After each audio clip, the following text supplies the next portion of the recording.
വാർത്തകൾ നോക്കുമ്പോൾ തൃശ്ശൂരിലേക്ക് നമ്മൾ പോവുകയാണ്. തൃശ്ശൂരിൽ മത്സരം UDF-ഉം NDA-യും തമ്മിലെന്നാണ് ഇപ്പോൾ UDF സ്ഥാനാർത്ഥി K. മുരളീധരൻ ന്യൂസ് 18നോട് വ്യക്തമാക്കിയിരിക്കുന്നത്. അതായത് ആദ്യഘട്ടത്തിൽ LDF ആയിരുന്നു മുഖ്യ എതിരാളിയെങ്കിൽ ഇപ്പോൾ അത് അവർ ഇക്കാര്യത്തിൽ നിന്ന് പിന്മാറിയിരിക്കുന്നു എന്നുള്ളൊരു ആരോപണമാണ് K. മുരളീധരന്റെ ഭാഗത്തുനിന്നും ഉണ്ടായിരിക്കുന്നത്. തൃശ്ശൂരിൽ LDF BJP ധാരണയെന്ന് ആവർത്തിച്ച മുരളീധരൻ വെടിക്കെട്ട് മുടക്കിയത് BJPക്ക് വോട്ട് മറിക്കാൻ വേണ്ടിയാണെന്നും ആരോപിച്ചു. ഒന്നിൽ പിഴച്ചാൽ മൂന്നെന്നായിരുന്നു തൃശ്ശൂർ ഭാഗ്യജില്ല അല്ലല്ലോ എന്ന ചോദ്യത്തോടുള്ള മുരളീധരന്റെ പ്രതികരണം. അത് കാണാം. തൃശ്ശൂരിലെ UDF സ്ഥാനാർത്ഥി K. മുരളീധരൻ ന്യൂസ് 18നൊപ്പം ചേരുകയാണ്. പ്രചാരണം അവസാന ഘട്ടത്തിലേക്ക് വരുമ്പോൾ ഈ പൂരം ഒരു പ്രചാരണ വിഷയമാറിയാണ്. പൂരത്തിനുണ്ടായ ചില അനിഷ്ട സംഭവങ്ങൾ താങ്കൾ അതിനെങ്ങനെയാണ്? അതായത് പൂരം ഞാൻ മിനിഞ്ഞാന്ന് വൈകുന്നേരം വരെ കുടമാറ്റം വരെ അവിടെ ഉണ്ടായിരുന്നു. വളരെ ഭംഗിയായി നടന്ന പൂരം രാത്രിയാണ് അട്ടിമറിക്കപ്പെട്ടത്. പോലീസിന്റെ അനാവശ്യ നിയന്ത്രണം, ബാരിക്കേഡ് കെട്ടി ആളുകളെ തടഞ്ഞു. തിരുവമ്പാടി ദേശത്തിലെ വിളക്ക് പിടിച്ചവരെ വരെ അവർ തല്ലി പോലീസ്. സത്യത്തിൽ ജനക്കൂട്ടത്തിന്റെ ആത്മസംയമനം അതാണ് വലിയൊരു ദുരന്തത്തിൽ നിന്ന് നമ്മുടെ നാടിനെ രക്ഷിച്ചത്. അവർ സത്യം പറഞ്ഞാൽ ഇത്രയൊക്കെ പീഡനങ്ങൾ ഏറ്റിട്ട് പോലും അവർ വളരെ ആത്മസംയമനം പാലിച്ചു. ഇവിടെ ഈ പോലീസ് ഇങ്ങനെ അഴിഞ്ഞാടിയപ്പോൾ ഈ ജില്ലയിൽ നിന്ന് 2 മന്ത്രിമാരുണ്ട്.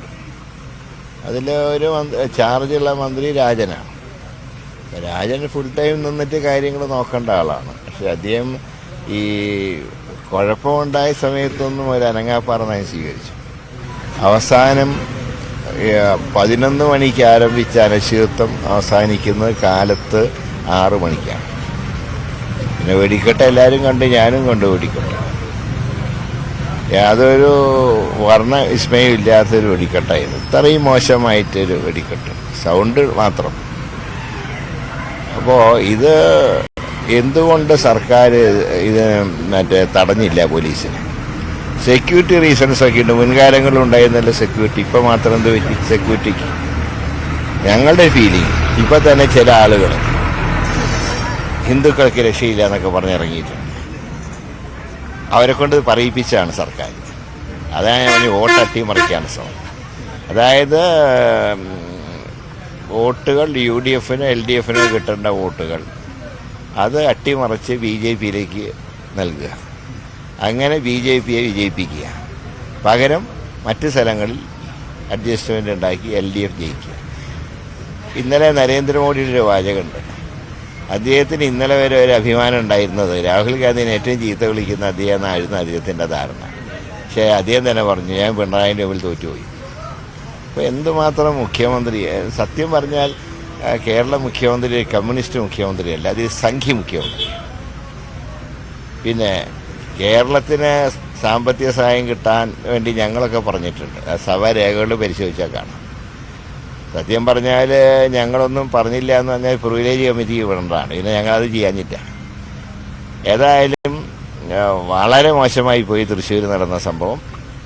BJPക്ക് വോട്ട് മറിക്കാൻ വേണ്ടി വെടിക്കെട്ട് മുടക്കി സർക്കാരായിട്ട് സർക്കാരുമാണ്. താങ്കൾ ആദ്യം മുതൽ ഉന്നയിക്കുന്ന ഒരു ആരോപണമാണ് CPM BJP ഒത്തുകളി. അതിൽ ഈ അതിന്റെ അവസാനത്തെയാണ് ഈ സംഭവം. ഇത് വളരെ ബുദ്ധിപരം നടത്തിയ അട്ടിമറിയായിട്ടാണ് ഞാൻ കാണുന്നത്.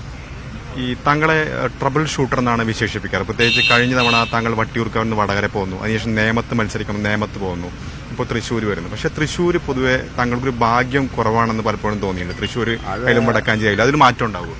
അത് 1 പഴച്ചാൽ 3 തൃശ്ശൂരും വടക്കാഞ്ചേരിയാണ് 1-2. അത് 1-2. അപ്പൊ ഇത്തവണ 3 കറക്റ്റ്. തൃശ്ശൂർ അവസാന ചോദ്യം, തൃശ്ശൂർ മത്സരം ശരിക്കും ആരായിട്ടാണ്? അതായത് വരുമ്പോൾ മത്സരം LDF-ഉം UDF-ഉം തമ്മിലായിരുന്നു. ഇപ്പോൾ കുറേശ്ശെ LDF രംഗത്ത് മാറി തുടങ്ങി.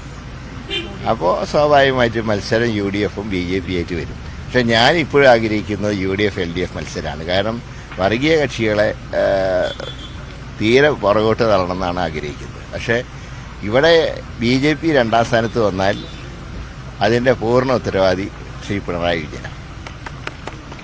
Cameraman KP ദിനേശിനൊപ്പം ER Ragesh, news 18 Thrissur.